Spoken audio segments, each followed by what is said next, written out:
Bonjour, j'espère que vous allez bien. Je suis heureuse de vous retrouver aujourd'hui pour une série de podcasts spéciales en raison de la création de ma première formation en ligne sur les bases de l'astrologie. Je vous propose une série de 12 podcasts sur les 12 signes astrologiques. Cette série de podcasts démarre le 10 mars et elle se termine le 21 mars, le jour de la nouvelle lune en Bélier. Le but, vous donner quelques informations sur chaque signe astrologique. Chaque podcast ne durera pas plus de 10 minutes et ça vous permettra de comprendre un peu mieux l'essence de chaque signe et pourquoi pas, si vous souhaitez en savoir plus, vous inscrire à ma formation qui est en prix de lancement jusqu'au 21 mars. Je n'en dis pas plus et je vous laisse découvrir le signe du jour. Je vous souhaite une très bonne écoute. Bonjour, j'espère que vous allez bien. Je suis heureuse de vous retrouver aujourd'hui pour un podcast sur l'énergie du Scorpion. Alors, l'énergie du Scorpion, on retrouve ici l'élément eau qui est associé au Cancer également, sauf que cette fois, on va analyser l'élément eau d'une manière fixe. Donc c'est le troisième signe fixe du zodiaque après le Taureau et le Lion. Le Scorpion est au milieu de l'automne. C'est un signe mystérieux, c'est un signe intense, c'est un signe qui parle d'une force intérieure considérable. Le Scorpion est souvent mal compris et mal analysé par la plupart des gens, tout simplement parce qu'il représente le mystère. Ce qui amène à la question, comment est-il possible d'analyser d'une manière objective le mystère, sachant que le mystère, il nous amène à travailler notre imaginaire et que l'imaginaire est totalement subjectif et personnel. Donc, bien évidemment, le signe du Scorpion, il faut rappeler qu'il est opposé au signe du Taureau. Donc, on a vu que c'était un signe calme. Je vous invite à écouter le podcast sur ce signe. Et là, on est dans la transformation. D'ailleurs, le Scorpion est représenté par Pluton. Chose importante, il est représenté par Pluton depuis 1930. Avant, c'était Mars qui représentait le signe du Scorpion. D'ailleurs, certains astrologues utilisent toujours Mars pour représenter le Scorpion dans les thèmes personnalisés et utilisent uniquement Pluton pour le prévisionnel. Donc, on est dans une énergie qui a besoin de contrôler les choses. On est dans le plus profond de notre être. C'est une énergie qui parle aussi de l'inconscient, mais du côté névrotique de la personnalité. Donc on est face à ses peurs, face à ses craintes, face à ses angoisses, face à tout ce qui est mystérieux. Et quoi qu'on en dise, ce qui nous fait le plus peur, c'est ce que l'on ne connaît pas. C'est ce qu'on ne peut pas maîtriser, c'est ce qu'on ne peut pas anticiper. Donc le Scorpion, il est en quête de maîtrise totale. C'est un signe possessif. Donc à l'image de son signe opposé, le Taureau, sauf que lui, il n'a pas peur d'aller vers les crises et vers la transformation. D'ailleurs, le processus de transformation, il passe forcément par quelque chose de difficile, voire parfois par quelque chose de douloureux. L'exemple que je donne souvent en masterclass, c'est le sport.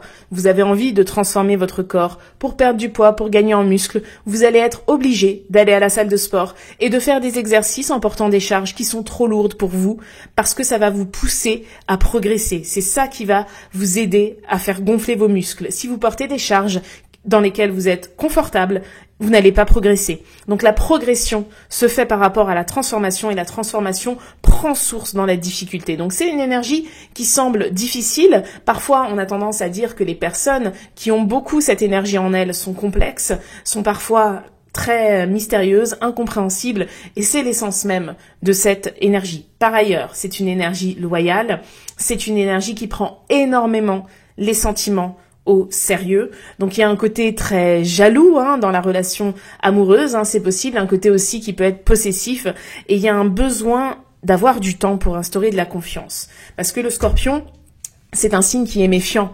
Il arrive après l'énergie de la Balance où justement on était dans une énergie où on avait envie d'aller voir les autres et parfois même tendance à s'oublier pour les autres parce que se sentir aimé par quelqu'un, c'est tellement bien. Le Scorpion, il ne recherche absolument pas ça. Lui, il remet tout en question. Pluton, c'est la planète de la remise en question.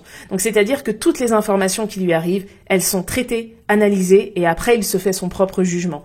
Le Scorpion ressemble énormément à la Vierge qu'on a vue il y a 2 jours. par rapport au côté observateur et au côté analytique. Ce sont les enquêteurs du zodiaque. Il y a un besoin d'en savoir le plus possible. Donc au travers de cette énergie, il peut y avoir un sentiment parfois d'intrusion, le besoin de connaître beaucoup de choses chez les autres, le travail d'enquête. Ça peut vraiment être présent dans la personnalité, ça peut même donner un attrait pour des fonctionnalités professionnelles qui nécessitent cette qualité, de prêter attention aux moindres détails, de ne pas se laisser déstabiliser par ses sentiments, par exemple. Ensuite, il est aussi important de considérer le côté aquatique de cette énergie qui est reliée aux émotions. Seulement, le signe du Scorpion, en étant fixe, il tend à maîtriser. C'est le signe d'eau qui maîtrise le plus ses émotions. Ça ne veut pas dire que ça ne bout pas à l'intérieur, ça ne veut pas dire que c'est facile, mais en tout cas, en apparence, c'est la solidité qui sera mise en avant. C'est une énergie qui sait faire perdurer les choses sur le long terme, qui sait faire perdurer l'effort très longtemps parce que le but, c'est de réussir. Il y a énormément d'ambition au travers de cette énergie. C'est vraiment quelque chose de très important.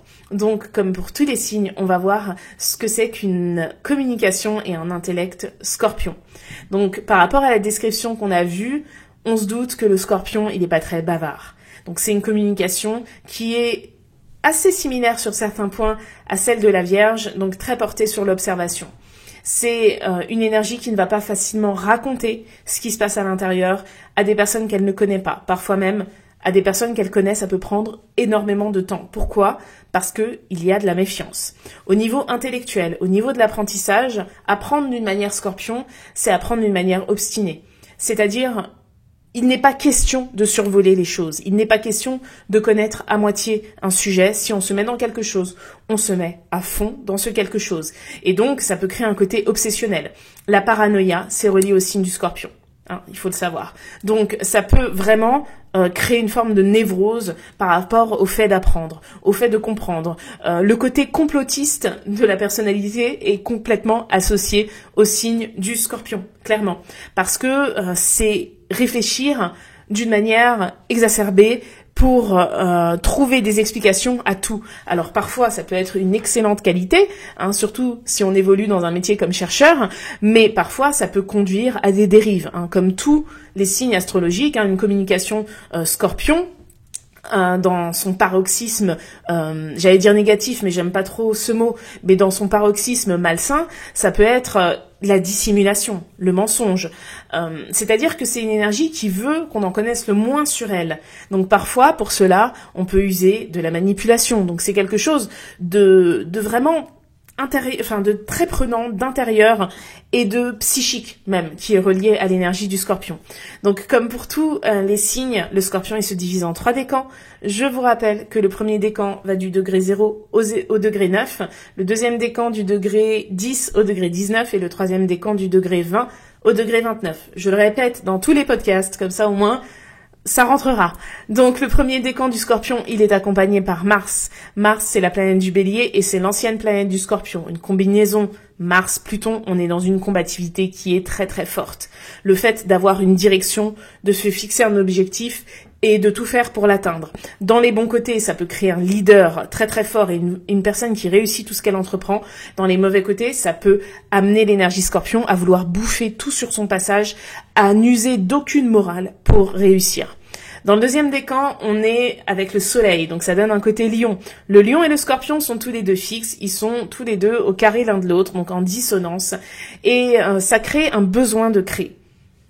Seulement le Scorpion, quand il crée, il peut avoir ce côté paranoïaque, la peur que la création lui échappe. Donc c'est à la fois un accélérateur de création et en même temps un frein. Donc c'est assez complexe, cette combinaison Soleil-Pluton. En tout cas, ça confère un sentiment de justice très fort et une grande générosité dès lors que la confiance est installée. Ensuite, on a le troisième décan qui est représenté par Vénus, et Vénus, elle représente l'énergie du Taureau qui est opposée au Scorpion, et cette énergie, elle évoque justement la sensualité, le charme par rapport au Scorpion qui évoque la notion de violence, de transformation, etc. Donc, ça apporte un peu de tendresse dans cette énergie. D'ailleurs, je l'ai pas mentionné, mais il faut savoir que l'axe Taureau-Scorpion, il parle aussi de la sexualité. Le Scorpion, c'est vraiment le fait de passer à l'acte sexuel, hein, et c'est vrai que ça peut donner une personne très alors j'allais dire très sexy, mais c'est plus que ça, c'est très magnétique en fait. Ça n'a aucun rapport avec le fait d'avoir telle tenue ou tel comportement. Le magnétisme est accentué dans le 3e décan du Scorpion. Voilà, j'ai terminé ce podcast. J'espère qu'il vous a plu. N'hésitez pas à le partager à une personne qui se sent proche de l'énergie du Scorpion ou qui tout simplement souhaiterait en savoir plus. En tout cas, si vous souhaitez vous former en astrologie, c'est avec plaisir que je vous accueille dans ma formation à l'école de l'astrologie. Le lien est dans la bio et en attendant, je vous dis à demain pour le podcast sur l'énergie du Sagittaire. Ciao!